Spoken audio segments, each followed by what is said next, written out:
Welcome in another video on this channel. What you see right here are two PCs.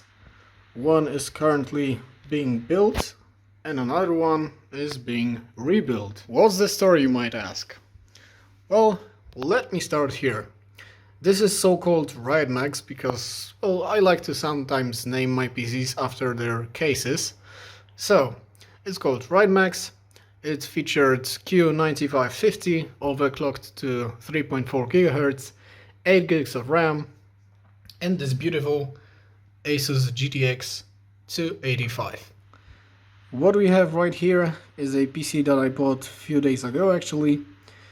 It features right now my new i7 platform that I showed you 2 videos before. And what's the story? I wanted to make a nice video montage of this RaidMax PC, you know, shoot a few nice clips, put some nice music in the background, sync it all up, play some games and all that. Unfortunately, what happened is this PC just died. So let's start on that. What has happened?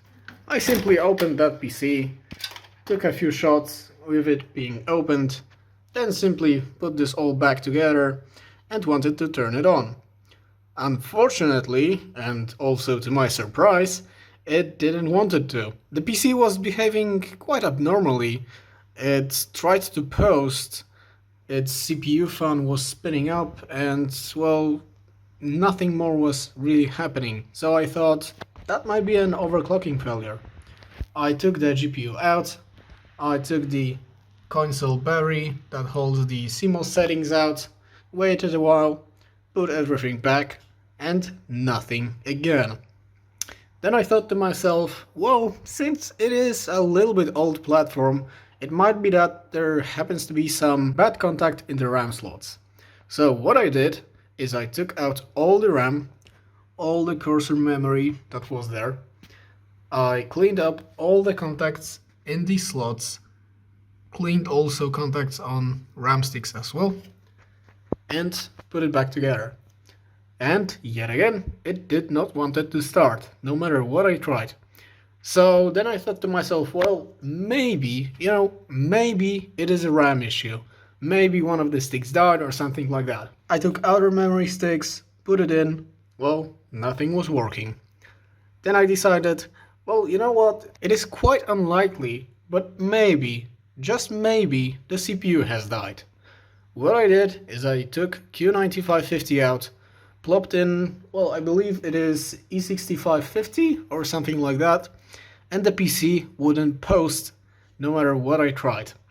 However, it was still complaining about the absence of RAM sticks. I decided to take out CMOS battery once again, disconnect it from the power, and leave it overnight. Next day I came to it, powered on, put in GPU, put in some RAM, nothing. Then I took out the RAM sticks and the PC did not even complain about the memory. And since I had a few situations like this in the past that no matter what happened the board would not do anything, I quickly figured out that the memory controller, aka North Bridge, just died. It is quite sad to look at this because, this board was working about 1.5 years here. It didn't have a stressful life, nothing was bad with it, and yeah, it's pretty sad. So what I did then is I bought this PC. Well, not exactly in that state. It had a Blu-ray drive, some fans, case on top and everything, all the panels, and the main point I bought this case is for the motherboard. Let me show you what was inside. Inside that case I found this. It is a Maximus 2 formula, which is a little step lower than Rampage Extreme, but overall layout of the board is pretty similar. The main difference is that we have a P4D5 chipset, I believe here, and it supports DDR2 and not DDR3 like the Rampage did. You can see it's sitting on my open bench right here. It is fully working, it overclocks like a charm. So my plans for today is to take this board, from my open bench, put it right there, and pretty much complete this build. This PC, however, is gonna get not one, but two GTX 480s. I do not have them right now, so I will have to find some, but this is just to give you a perspective how this would look like. It will be right here. There's gonna be another one here. They're gonna be in SLI, of course. So yeah, this is gonna be pretty toasty setup. But now we're gonna turn our attention to this PC. So now we're gonna get a clip of me changing the motherboard, installing the cooler, RAM, and all that sort of stuff.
So this is the effect. After 2 hours of work, the PC is finally done and we can look at its beauty.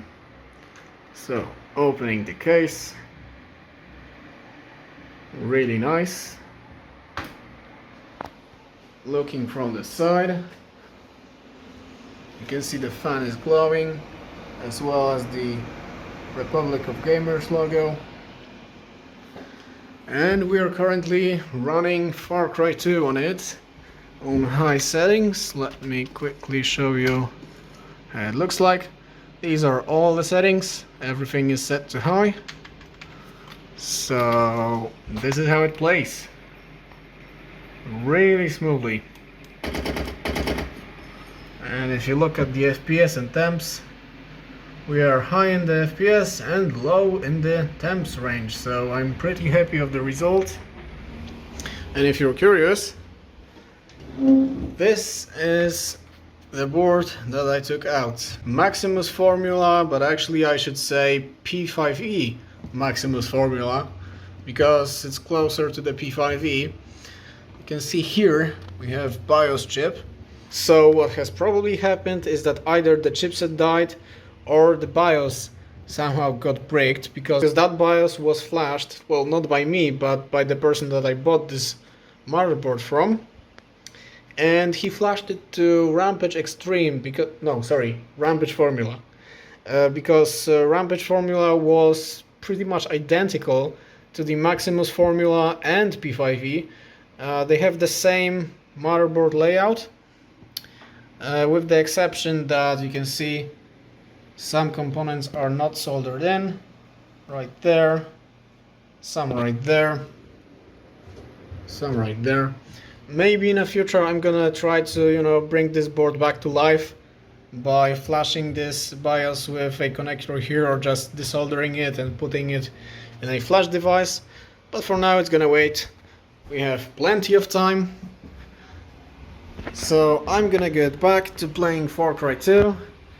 Thank you guys for watching and see you in the next video.